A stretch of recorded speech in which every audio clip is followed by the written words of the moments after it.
높여주시고 아름다운 하늘나라 허락하시고 내 모든 것 예비하시네. 아멘. 찬양함의 기쁨을 감사함의 평안을 간구함의 하나님 알도록 하셔. 찬양함의 기쁨, 찬양함의 기쁨을 감사함의 평안을 간구함의 하나님 알도록 하셨네. 찬양함의 기쁨을, 찬양함의 기쁨을 감사함의 평안을 간구함의 하나님 알도록 하셨네. 아멘. 우리를 높이신 하나님께 영광의 박수를 드리겠습니다. 우리 주님과 함께하는 이 고요한 시간, 온 마음 다해 사랑합니다. 온 마음 다해 주 알기 원합니다. 우리 믿음의 고백을 드리게 소망합니다.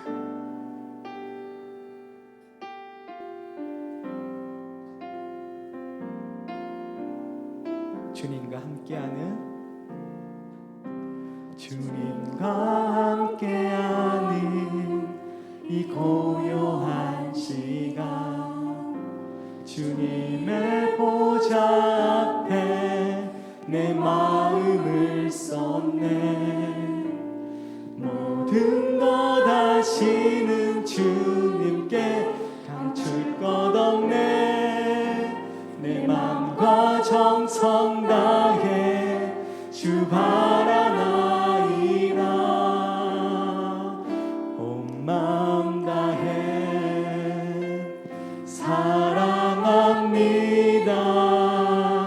온 마음 다해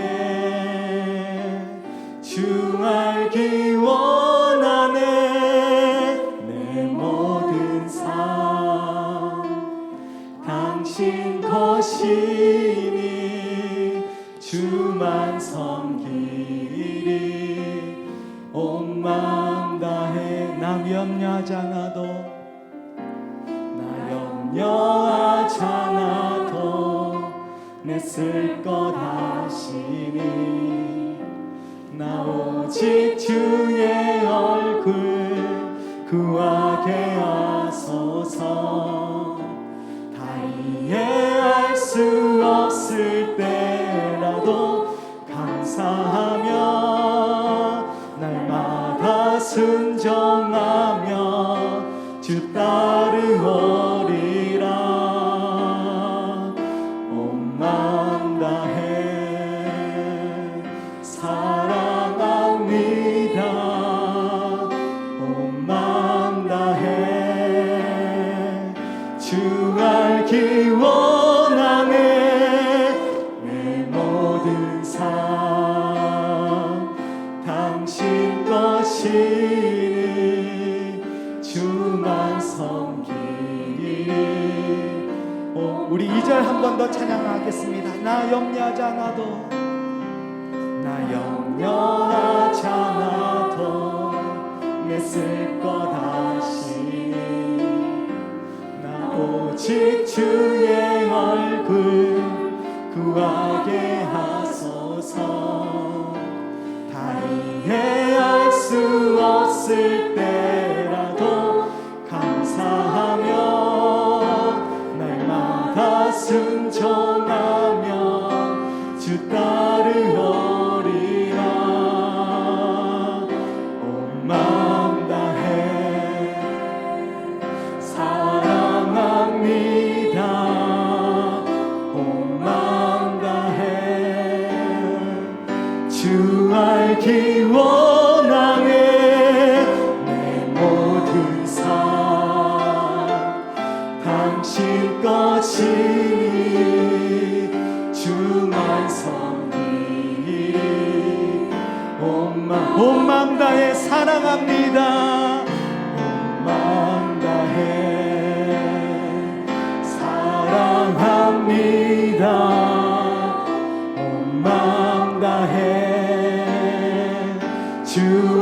살기 원하네. 내 모든 삶 당신 것이니 주만 섬기리 온 마음 다해. 이 시간 함께 기도할 때에 주님 아버지 온 마음 다하여 주님을 사랑합니다. 온 마음 다하여서 또한 주님을 알기 원합니다. 이 시간 하나님을 아는 지식으로 은혜로 나에게 채워주시고 내가 이 시대에 어떠한 환경에서든지 승리할 수 있는 이길 수 있는 비결을 은혜를 허락하여 주시옵소서. 능력을 허락하여 주시옵소서.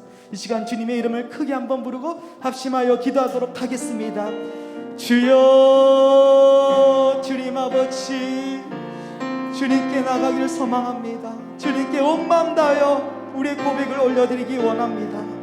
주님 아버지 능력을 주시옵소서.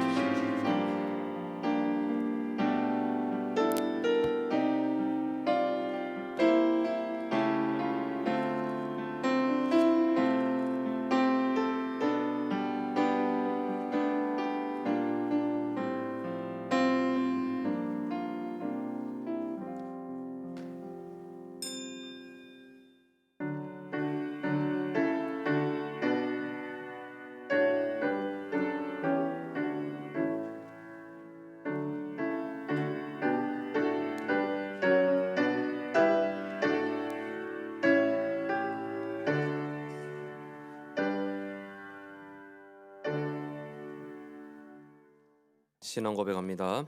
나는 전능하신 아버지 하나님 천지의 창조주를 믿습니다.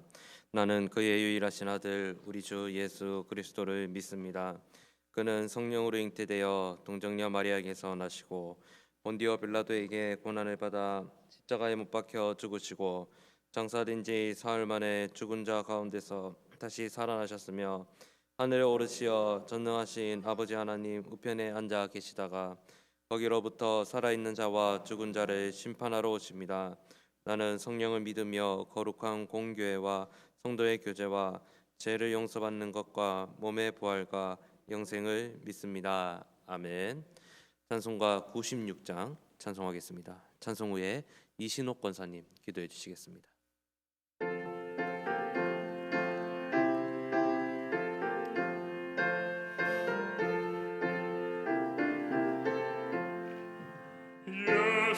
예수님은 누구신가 우는 자의 위로와 없는 자의 봉상이며 천한 자의 높음과 잡힌 자의 노임되고 우리 기쁨 되시네.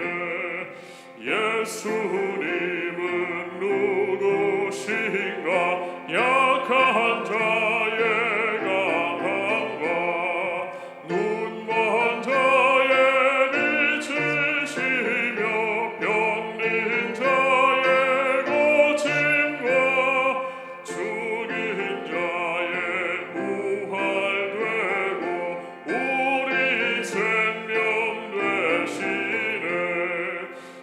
예수님은 누구신가 주한 자의 정함과 죽을 자의 생명이며 죄인들의 중보와 멸망자의 구원되고 우리 평화 되시네.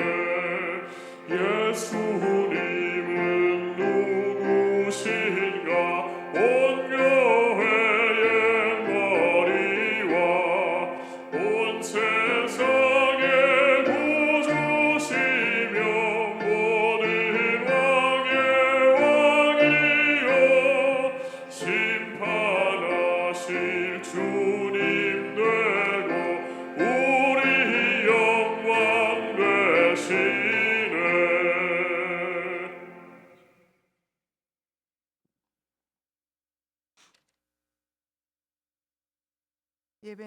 예배의 주인이신 아버지 하나님, 하나님 은혜를 감사합니다. 우리 한일교회를 사랑하여 주셔서 많은 성도들과 함께 수요 예배를 드리게 됨을 감사합니다. 영광 받아 주시니 참으로 고맙고 감사합니다. 허물 많고 말씀대로 살지 못하고 부족하지만 우리들을 용서하여 주옵소서. 귀한 복음 사역을 위하여 택하여 세우신 오계강 담임 목사님께 은혜를 더하여 주시고 영육간에 강건하게 하시며 기도와 말씀의 권능을 주셔서 맡겨주신 한일교회를 잘 이끌어갈 수 있도록 도와주시옵소서. 부교육장님께서도 하나님께서 함께 하시는 은혜를 더하여 주시기를 원하옵나이다. 복음사역을 위해 세우신 장로님, 안수 집사님, 권사님 그리고 모든 재직들을 기억하여 주시옵시고 오직 하나님을 기쁘시게 해드리는 일꾼 되어 하나님께 잘했다 칭찬받는 직분들 다 되게 해 주십시오. 하나님, 모든 환경에 사랑하는 한일의 가족들의 영육이 힘이 됩니다. 영적으로 영성이 회복되기를 원하옵나이다. 육신적으로 질병을 이기는 건강을 주시고 물질의 어려움도 해결해 주시옵소서. 모든 삶의 문제들도 하나님의 기적으로 해결해 주시옵소서. 오늘 말씀을 전하시는 이현수 목사님을 붙들어 주시고 이 기도의 시간에 나와서 기도하는 찬양하는 모든 성도들의 기도가 온전히 하나님께 상달되게 하옵시며 감사하고 예수님 이름으로 기도하였습니다. 아멘.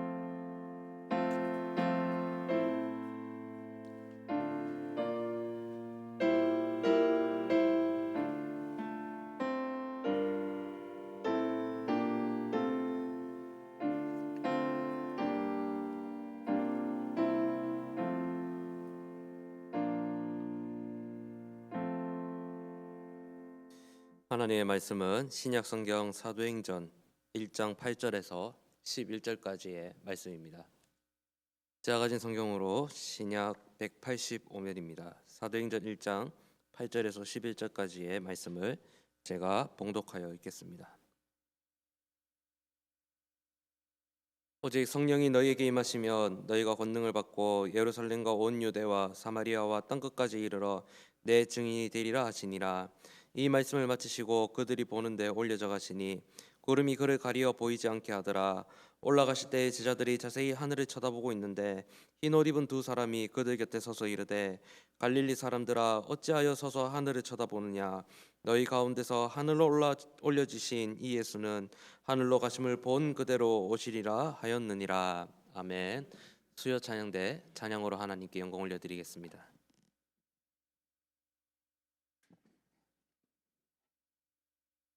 힘과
하나님께 영광 올려드립니다. 기도하겠습니다. 하나님 감사합니다. 오늘도 이 저녁에 저희들 예배 자리로 은혜 자리로 이끌어 주신 주님 감사를 드립니다. 이 시간 웨스트민스터 대요리 문답 말씀을 배울 때에 성령께서 깨달을 수 있는 지혜를 주시고 마음에 새길 수 있는 은혜를 허락하여 주시며 말씀을 듣는 것에서 그치는 것이 아니라 말씀을 실천하며 열매 맺는 삶을 살아갈 수 있는 성도의 삶이 될 수 있도록 인도하여 주옵소서. 감사드리며 살아계신 예수님의 이름으로 기도드립니다. 아멘. 할렐루야. 오늘도 수요 기도에 나오신 여러분들을 예수님의 이름으로 환영합니다. 오늘 주실 이 대요리 문답의 말씀을 통하여 삼위 하나님의 크신 은혜가 저와 여러분들의 심령에 가득하시기를 소망합니다. 오늘은 제1부 9과 51문에서 56문 중보자의 사역 두 번째 시간의 말씀을 나누고자 합니다. 오늘 강의안을 보시고 조금 놀랐을 수도 있는데 문답만 한 페이지를 다 쫙 채워서 있는 것을 보시고 놀라셨는지 모르겠습니다. 네, 두려워하지 마시고 정해진 시간 안에 말씀을 나눌 수 있도록 그렇게 하겠습니다.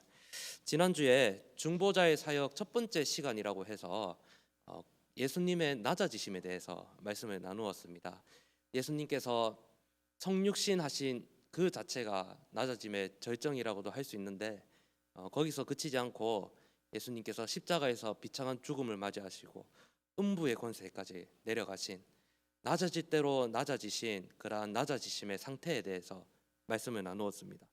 오늘은 예수님의 높아지심에 대해서 말씀을 나눌 건데 예수님의 낮아지심이 예수님의 구원 사역의 완성을 위한 전조의 단계였다면 오늘 우리가 말씀을 나눌 그 예수님의 높아지심은 구원 사역의 완성을 이루는 그러한 단계의 이야기라 보시면 되시겠습니다.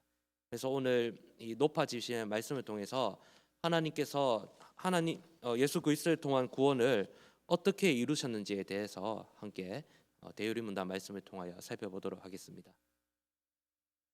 PPT 띄워주시면 감사하겠습니다. 자, 먼저 우리 51문 다 같이 한번 보도록 하겠습니다.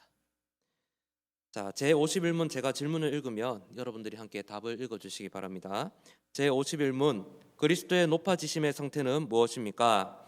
그리스도의 높아지심의 상태는 그분의 부활과 승천과 성부의 오른편에 앉으심과 장차 세상을 심판하러 다시 오시는 것을 포함합니다.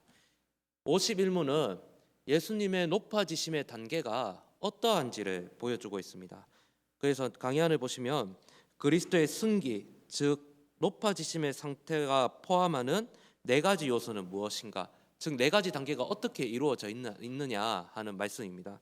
그래서 첫 번째는 부활, 두 번째는 승천, 하늘로 올라가심이죠.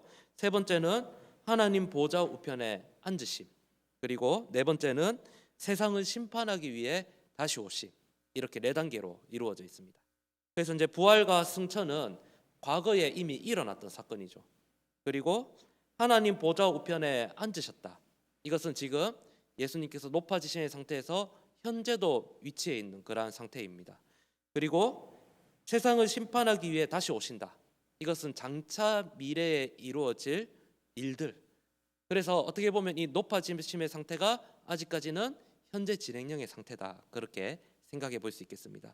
그래서 이 네 가지 단계를 중심으로 계속해서 살펴보도록 하겠습니다. 네, 제 52문 제가 읽으면 여러분들이 함께 답해 주시기를 바랍니다. 제 52문 그리스도께서는 그분의 부활에서 어떻게 높아지셨습니까?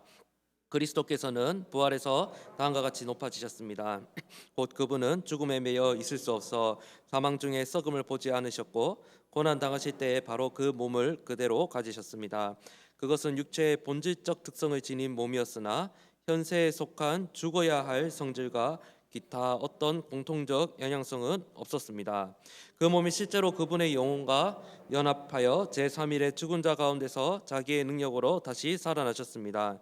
이로써 그리스도께서는 자기를 하나님의 아들로 선포하셨고 하나님의 공의를 채우셨으며 죽음과 죽음의 권세를 가진 자를 정복하셨습니다. 그리하여 산자와 죽은 자의 주가 되셨습니다.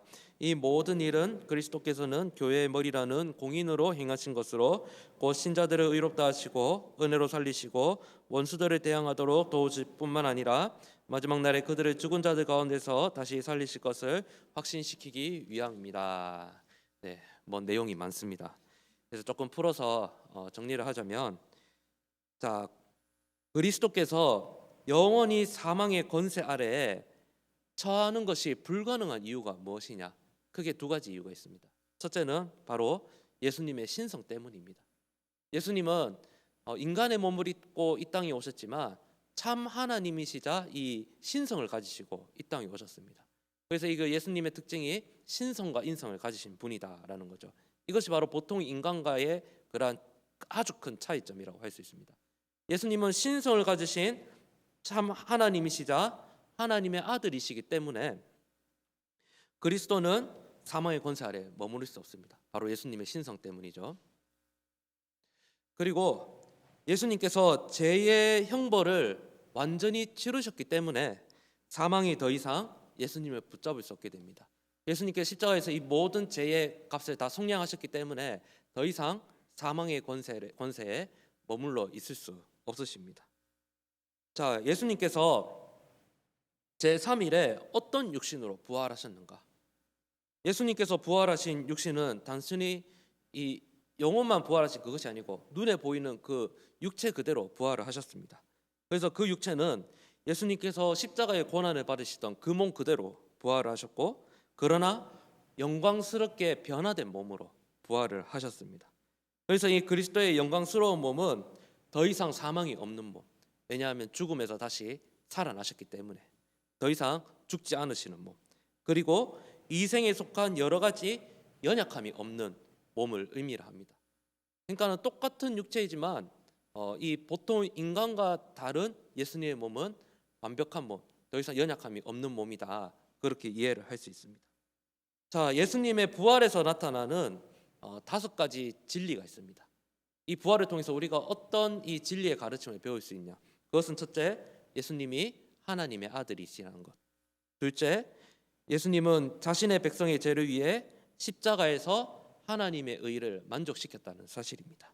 세 번째는 예수님은 사망을 정복하셨고, 네 번째는 예수님은 사단과 마귀의 권세를 이기셨습니다.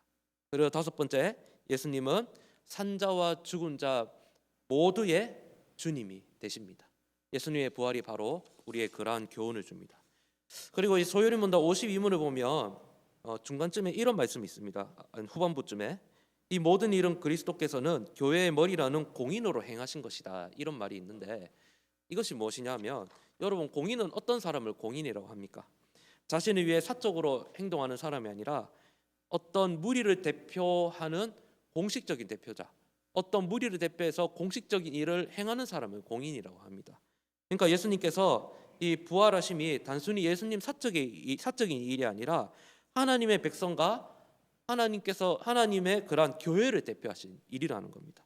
즉 무엇이냐면, 이 예수님의 위대한 이 구속 사역이 공적인 본질을 지니고 있다라는 겁니다. 예수님을 둘째 아담이라고 합니다. 이것이 무슨 말이냐면, 인류의 대표였던 첫째 아담은 하나님 앞에 범죄함으로 그 아담 이후에 모든 사람이 이제 죄를 가지고 태어나게 되었잖아요.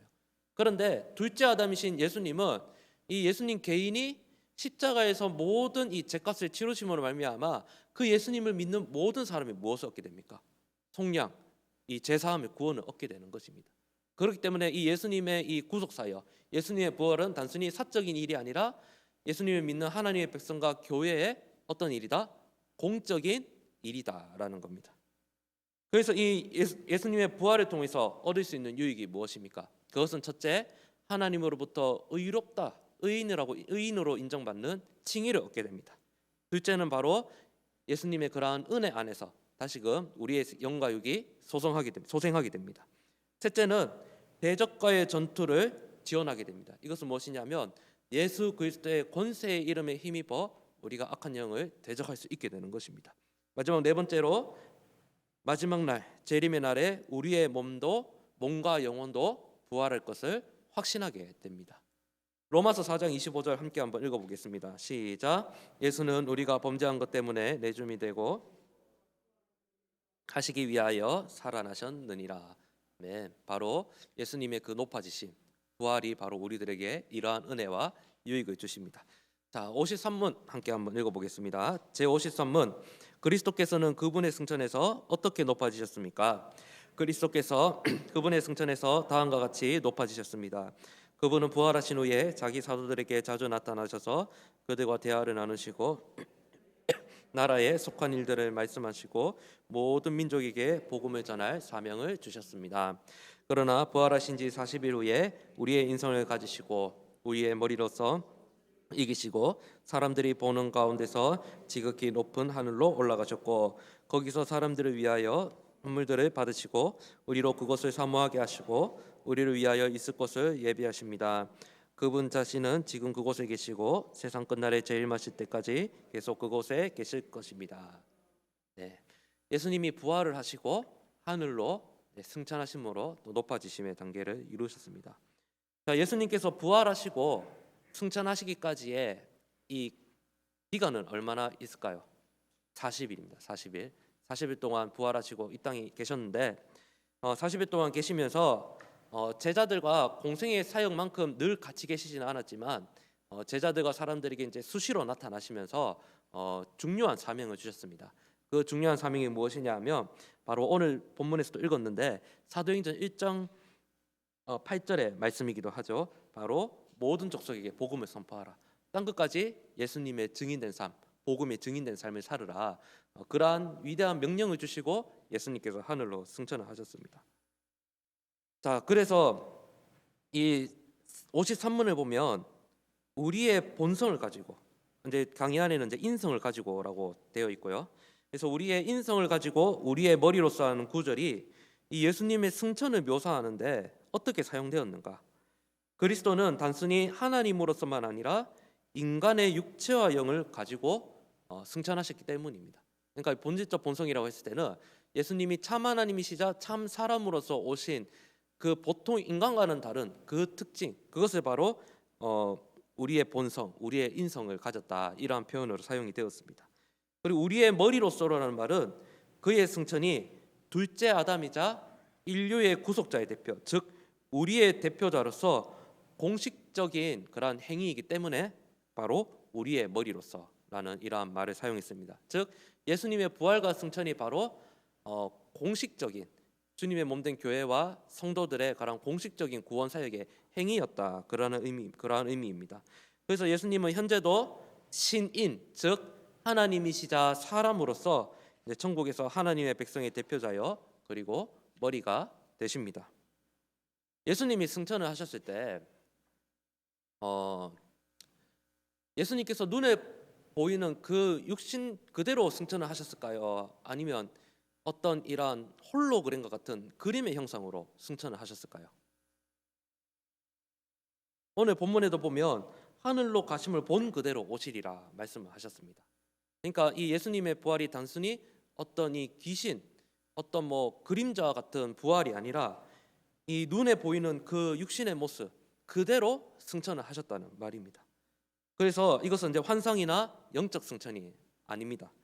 그리고 제자들이 그때 당시에 그 예수님의 승천을 보았던 제자들은 모두 맑은 정신을 가지고 실제로 그리스도의 육신이 하늘로 올라가심을 보았습니다. 그런데 이제 이 문자적인 증언을 받지 않는 자유주의 신학에서는 이것을 단순히 이제 신화적으로 해석을 해서 예수님이 육신으로 승천하셨다 이것이 아니고 어떤 영적 상태로 승천하셨다 그렇게 이해를 하기도 합니다. 그러나 우리는 예수님의 그 눈으로 보신 문자적 그대로의 의미인 육체적 육신의 몸을 입고 승천하셨고 하늘로 올라가신 본 그대로 오실 것이라 그러한 사실을 우리는 믿고 있습니다. 자, 예수님께서 대적들에 의해서 조롱을 받고 모함을 받아서 십자가에 못 박히셨죠. 그러나 십자가에서 부활하심으로 말미암아 죽음의 권세를 이기시고 대적들의 권세를 이기셔서 예수님이 왕 중의 왕이시고 만군의 주님으로서 부활하시고 승천을 하셨죠. 그렇기 때문에 예수님의 승천이 왜 하늘로 올라감에 대한 우리의 마음을 자극하느냐? 그것은 승천하신 우리 주님께서 이 하늘에 계시다는 이 사실이 우리로 하여금 천국을 생각하게 하고 천국을 소망하며 살게 하기 위함입니다. 우리가 단순히 예수를 믿는 것이 이 땅에서 잘 먹고 잘 살고 이것에만 국한되었다면 우리가 예수님 믿는 것이 무슨 의미가 있겠습니까? 이 땅에서의 삶뿐만 아니라 장차 하늘에서 행복하고 즐겁게 살 그 천국의 삶, 그 영적인 생명을 우리가 사모하기 때문에 우리가 그 예수님의 부활을 믿고 오늘도 고백하고 있는 것이 아니겠습니까? 그렇기 때문에 이 성도의 삶은 어디를 바라봐야 되는 것입니까? 언젠가는 없어질 유한한 이 땅의 삶을 바라보는 것이 아니라 이 땅의 삶을 성실히 살아가면서 바로 이 하늘의 삶을 소망하며 살아가야 됩니다. 그렇기 때문에 그 예수님의 승천 그리고 하늘에 올라가심이 바로 우리들에게 어떠한 소망을 자극하는 것이 되겠죠. 그래서 이 천국은 육신의 몸으로 부활하신 예수님의 신체가 바로 거기 계시기 때문에 어떤 이러한 장소의 개념이라 할 수 있습니다. 하나님께서 계신 어떤 곳, 장소의 개념. 그리고 요한복음 14장 1절에서 3절을 보면 예수님께서 하늘에서 그의 백성들을 위하여 영원한 처소를 예배하러 가신다고 말씀을 하거든요. 그래서 이제 이게 예수님께서 계신 이 천국이 어떤 이 공간의 어떤 그런 개념이다. 우리가 생각하는 그런 뭐 물리적 공간은 아니지만 하나님께서 존재하시는 곳이기 때문에 바로 어떤 장소를 의미한다 볼 수가 있습니다. 우리가 천국이 어디인지는 모르지만 천국은 바로 실제하는 장소라 그렇게 생각을 해볼 수 있겠습니다. 자, 요한복음 14장 3절 함께 한번 읽어보겠습니다. 가서 너희를 위하여 거처를 예비하면 내가 다시 와서 너희를 내게로 영접하여 나 있는 곳에 너희도 있게 하리라. 아멘. 자, 54문의 말씀을 함께 읽어보겠습니다. 제 53문 그리스도께서는 하나님의 오른편에 앉으실 때 어떻게 높아지십니까? 그리스도께서 하나님의 오른편에 앉으실 때 다음과 같이 높아지십니다. 하나님이자 사람으로서 그분은 성부 하나님의 최고의 은총을 받으시고 모든 충만한 기쁨과 영광과 하늘과 땅에 있는 만물을 다스리시는 권세를 받으십니다. 또한 자기의 백교회를 모으시고 지키시며 그들의 원수들을 굴복시키시고 사역자들과 백성들에게 은사와 은혜를 주시며 그들을 위하여 간구하십니다. 자, 승천하신 주님께서 지금 누구의 옆에 계신다고요? 하나님 보좌 우편에 계신다라고 증언하고 있습니다. 그런데 이 하나님 보좌 오른편에 계신다라는 말이 무엇이냐? 이것은 비유적인 언어입니다. 하나님은 영이시고 신체를 갖고 계시지 않기 때문에 이 문자적인 이 오른팔이 없으십니다. 그러나 이것이 무엇이냐면 중보자와 하나님이시자 사람이신 이 예수님께서 성부 하나님 가장 가까운 곁에 계시다. 그러한 의미입니다. 그리고 가장 가까운 옆에 계셔서 천국에서 가장 높은 권세를 소유하신 분이다. 그러한 의미입니다. 그 예수님께서 하나님 보좌 우편에서 어떤 권세를 행하시느냐? 바로 하늘과 땅에 있는 모든 권세를 행하십니다. 만물을 그의 발 아래에 두시는 그러한 권세를 행하십니다. 우리 에베소서 1장 20절, 21절 함께 한번 읽어보겠습니다. 시작. 그의 능력이 그리스도 안에서 역사하사 죽은 자들 가운데서 다시 살리시고 하늘에서 자기의 오른편에 앉히사 모든 통치와 권세와 능력과 주권과 이 세상뿐 아니라 오는 세상에 일컫는 모든 이름 위에 뛰어나게 하시고. 아멘. 예수님은 하나님의 그러한 권세를 받으셨고 이 권세는 우주적 권세이며 창조하신 모든 피조 세계를 다스리는 그러한 권세다라는 겁니다. 그러면 이러한 그 예수님의 권세가 언제까지 이루어지느냐? 이 통치는 현세를 통해 계속될 것이고 세상 마지막 날에 다시 오실 그러한 주님의 재림 때까지 예수님의 통치는 계속 이루어질 것입니다. 그리고 결국에는 이 사망의 권세까지 승리하심으로 말미암아 예수님은 자신에게 권세를 주신 하나님 아버지께 영광 올려드리게 될 것입니다. 그리고 그뿐만 아니라 지금부터 영원까지 우리 주님께서 왕 중의 왕으로서 인류의 구속자로서 다스리시는 그러한 왕적 사역들을 계속해서 통치해 나가실 것입니다. 고린도전서 15장 25절 26절 함께 한번 읽어보겠습니다. 그가 모든 원수를 그 발 아래에 둘 때까지 반드시 왕노릇 하시리니 맨 나중에 멸망받을 원수는 사망이니라. 아멘. 그 백성에게 영원한 생명을 주시기까지 예수님은 자신의 백성들을 다스리시고 지금도 구원의 일들을 이루어 가십니다. 자, 그렇다면 전 우주를 다스리시는 예수님의 통치 목적, 그리고 그 우주적 통치가 그의 교회에 어떻게 유익을 끼치느냐. 이 예수님의 통치는 자신이 세우신 몸된 교회의 유익을 위하여 그러한 통치를 행하십니다. 그의 선택받은 백성들을 교회에 모으심으로, 그의 교회를 대적들로부터 변호하심으로, 그리고 그의 사역자들과 백성들에게 은사와 은혜를 선물로 주셔서 그의 교회를 더욱 완전케 하심으로, 그리고 연약한 자신의 백성들을 중보하시기 위하여 예수님께서 하나님 보좌 우편에서 자신의 통치를 이루어 가십니다. 에베소서 1장 22절 함께 한번 읽어보겠습니다. 또 만물을 그의 발 아래에 복종하게 하시고 그를 만물 위에 교회의 머리로 삼으셨느니라. 아멘. 그 예수님께서 하나님 보좌 우편에서 자신의 백성과 교회를 위하여 지금도 다스리시고 앞으로도 다스리셔서 우리들에게 생명 허락하여 주시는 줄 믿습니다. 아멘. 자, 55문 제가 한번 읽고 답을 함께 읽겠습니다. 제 55문, 그리스도께서 우리를 위하여 어떻게 간구하십니까? 그리스도께서는 우리를 위하여 다음과 같이 간구하십니다. 곧 그분은 지상에서 행하신 자기의 순종과 희생 제사의 공로로 하늘에 계신 성부 앞에 끊임없이 우리의 인성으로 나타나시며 그 공로가 모든 신자들에게 적용되도록 자기의 뜻을 선포하십니다. 그들을 대적하는 모든 송사들에 답변하시며 날마다의 실패에도 불구하고 그들에게 양심의 평안을 주시며 담대하게 은혜의 보좌로 나아가게 하시며 그들 자신과 그들의 봉사를 연락받게 하십니다. 자, 예수님께서 제사장과 같이 이 하나님과 우리 사이를 이어주는 중간 다리와 같은 그러한 중보자의 역할을 하나님 보좌 우편에서 그의 권세를 행하심으로 지금 하고 계십니다. 그렇다면 예수님께서 무엇을 기초로 이렇게 제사장과 같이 우리를 위해 중보하시는지, 어떤 권리로 그리스도께서 그의 백성을 위하여 중보하십니까? 그것은 바로 그의 순종의 권리와 지상에서의 희생을 기초로 예수님께서 우리를 위하여 중보하십니다. 그의 순종은 무엇입니까? 이 땅에 오셔서 하나님 아버지의 뜻을 이루신 것. 그 하나님 아버지의 뜻이 무엇입니까? 바로 십자가에 달리셔서 모든 인류의 죄를 대속하신 것. 그 희생을 의미하죠. 그것을 기초로 우리를 위하여 하늘에서 중보하십니다. 그리스도는 그의 순종과 희생이 그의 백성들의 죄가 용서될 수 있는 그러한 충분한 이유가 되죠. 그리고 그들을 축복하고 그들의 예배를 기쁘게 받으실 만한 충분한 그러한 이유가 됐습니다.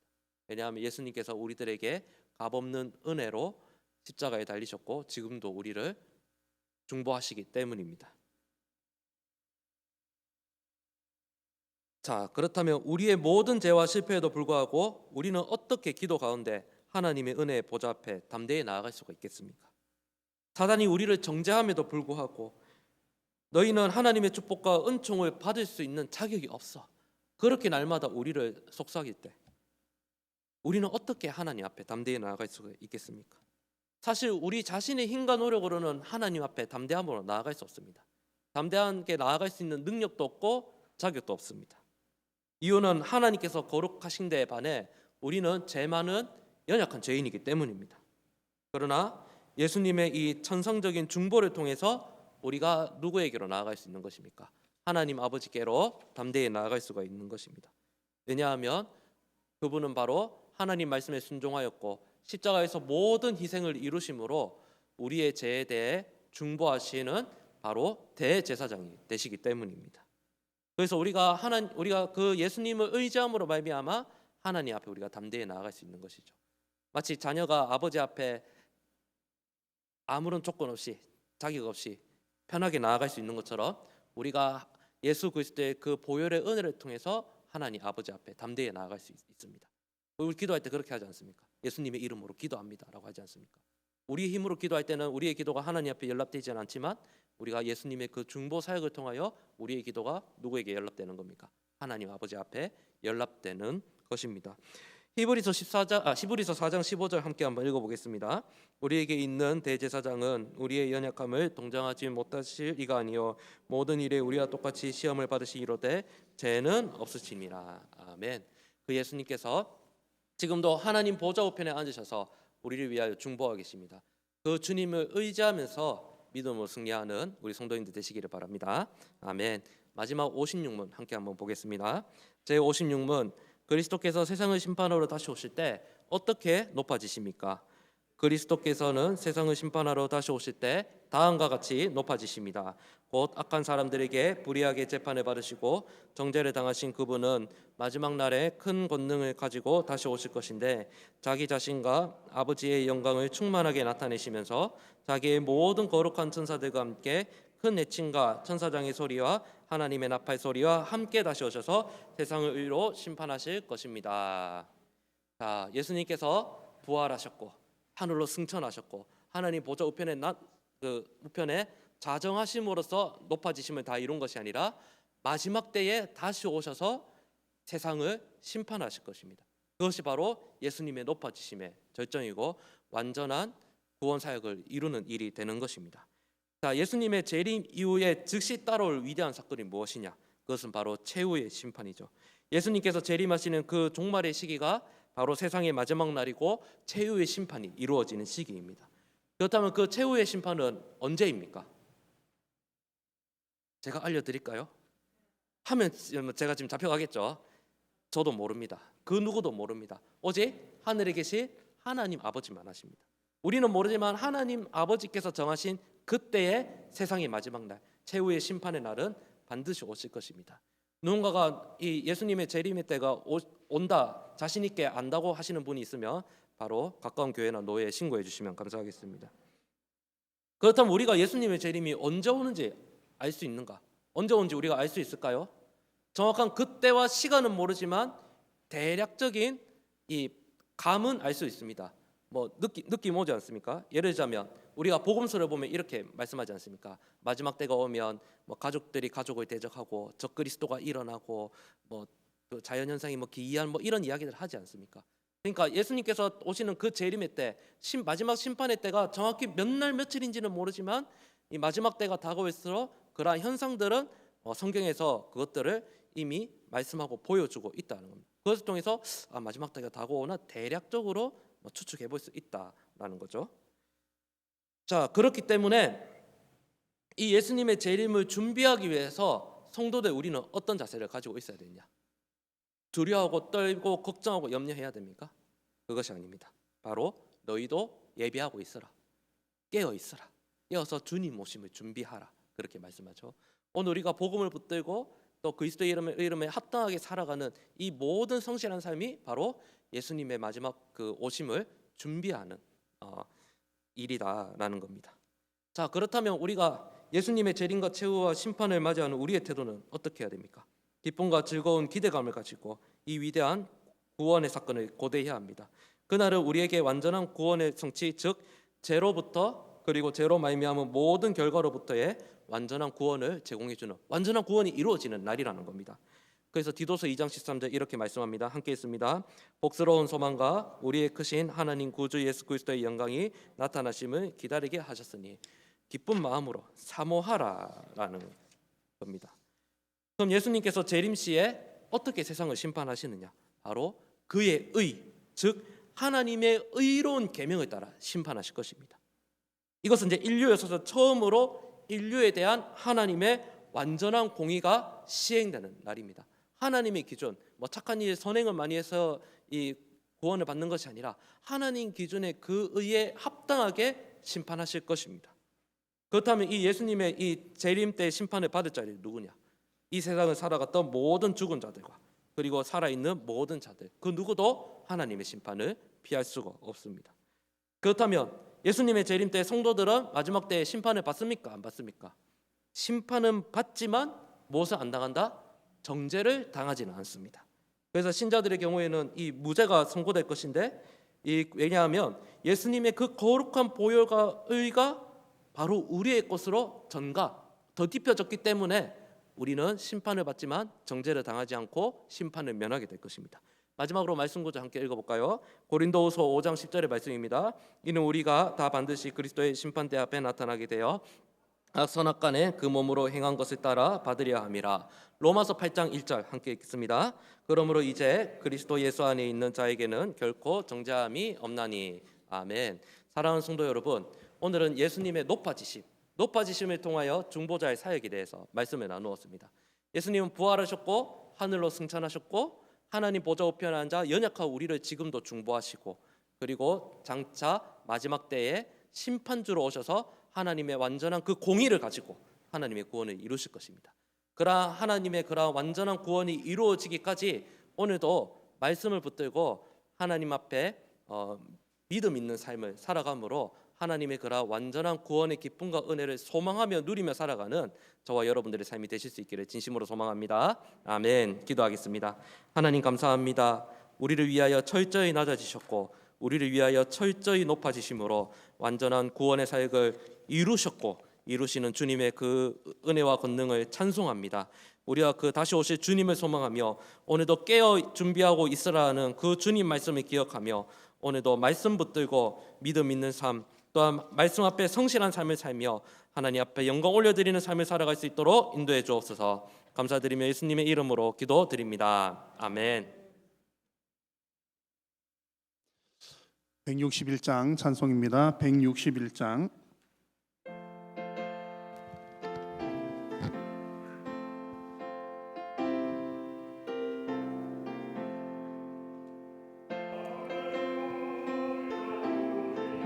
주 부활 승천하셨네. 세상 사람 찬양하니 전사와 구주 예수 부활하사 사망 원죄 이겼네. 구주 예수 부활하사 사망 원죄 이겼네. 할렐루야. 우리 예수 왕의 왕이 되시고 구주 일의 중보되신 성령 증거하시네. 구주 예수 부활하사 처음 열매 되셨네. 구주 예수 부활하사 처음 열매 되셨네. 할렐루야. 우리 예수 은과 뒤가 없도다. 무덤 속에 있는 죄인 주가 일으키시네. 구주 예수 부활하사 영광 주로 오시네. 구주 예수 부활하사 영광 주로 오시네. 할렐루야. 하나님 보좌 우편에 계신 우리 주 예수 그리스도께서 반드시 재림하시고 또한 심판하실 줄로 믿습니다. 우리 그날을 사모하면서 날마다 믿음으로 승리할 수 있기를 바랍니다. 우리 주부에 있는 교회 소식들을 참고해 주시고요. 특별히 우리 텔레 복음 전도팀 모집과 또 운영을 위해서 여러분 많이 기도해 주시기를 바랍니다. 또 수요 기도에 나오신 분들 신청 다들 하셨습니까? 네, 우리 교회는 이제 한 100명 정도만 신청을 하시면 좋을 것 같습니다. 마감될 수 있기 때문에 우리 정은용 목사님에게 속히 신청해 주시면 좋겠습니다.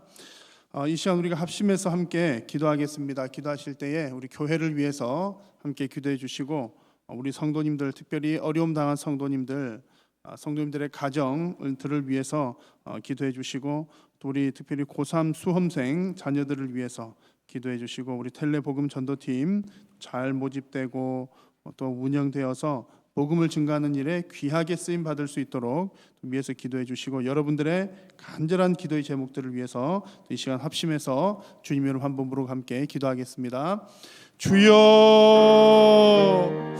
살아계신 여호와 하나님 아버지, 은혜를 감사합니다. 오늘 밤에도 사랑하는 성도님들을 부르시고 하나님 말씀하여 주시니 감사합니다. 하나님 예수 그리스도께서 높아지신 그 주 예수 그리스도께서 하나님 그 마지막 날에 또한 반드시 재림하시며 우리의 왕이 왕으로 오실 줄로 믿사오니 하나님 우리가 주님의 그 다시 오심을 간절히 소망하며 이 땅 가운데 우리의 믿음의 경주를 잘 감당할 수 있도록 하나님 은혜도 하여 주시옵소서. 사랑하는 우리 한일교회를 주님 붙들어 주시고 반석이 더욱더 든든하게 세워 주옵소서. 모든 믿음의 가정들이 하나님의 말씀 위에 또 실천적 신앙 위에 더욱더 견고하게 세워져 갈 수 있도록 인도하여 주시고 어떠한 환경 가운데에서도 하나님 우리의 믿음이 흔들리지 아니하는 견고한 신앙의 반석 위에 세워지게 하여 주옵소서. 코로나로 인하여서 어려움 당한 우리 성도님들 이웃들을 주님 위로하여 주시고 하나님 어려운 때일수록 하나님 더욱더 의지하는 믿음 더하여 주시며 우리 삶의 형편들을 주께서 세밀하게 감찰하여 주시어서 육신이 약한 성도님들 육신의 질병을 치료하여 주시고 물질의 어려움들로 인하여 눈물 당하며 기도하는 우리 성도님들 하나님 물질의 복을 허락하여 주시고 예수님만 믿지 아니한 우리 가족들 믿음 허락하여 주시오며 우리 모든 우리 한일의 권속들의 가정들이 하나님께서 주시는 영육간의 강건한 복으로 주님 충만하게 채워지게 하여 주옵소서. 주님 우리 고3 수험생들을 위해서도 기도합니다. 하나님 입시철 가운데에 우리 하나님 의지하며 그 시간들을 잘 감당할 수 있도록 인도하여 주시고 하나님 의지하여 수고한 그 수고의 땀방울들이 하나도 그저 땅에 떨어지지 아니하도록 하나님 은혜 도하여 주시옵소서. 주님 우리가 복음의 사역들을 위하여서 텔레복음 전도팀을 주님 모집하고 또 훈련받고 또 함께 진행하고자 합니다.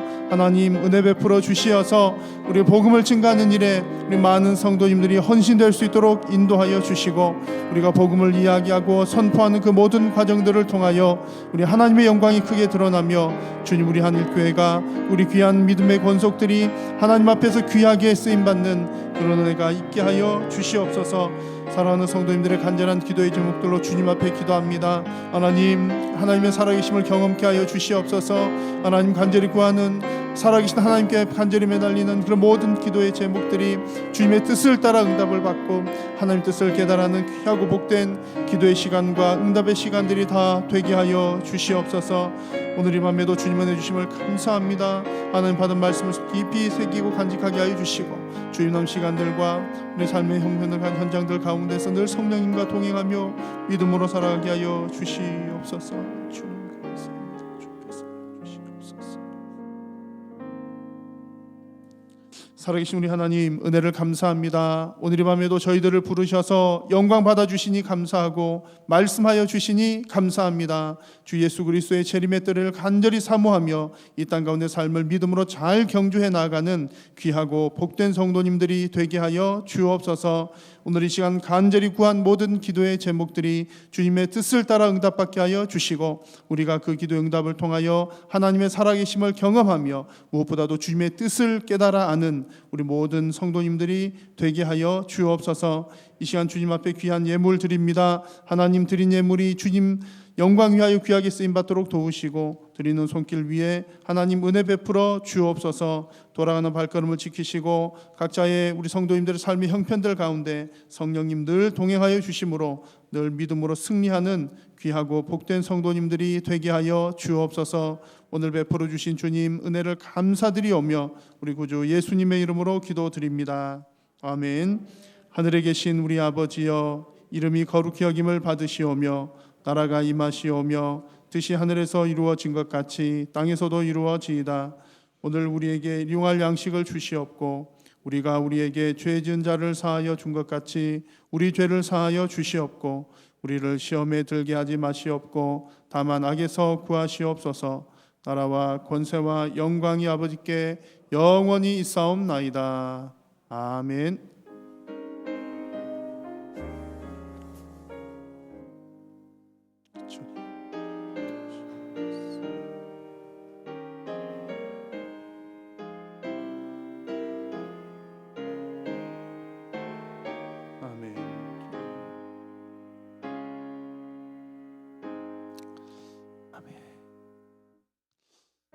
우리 옆에 계신 분들과 인사 나누고 돌아가겠습니다. 사랑합니다. 축복합니다.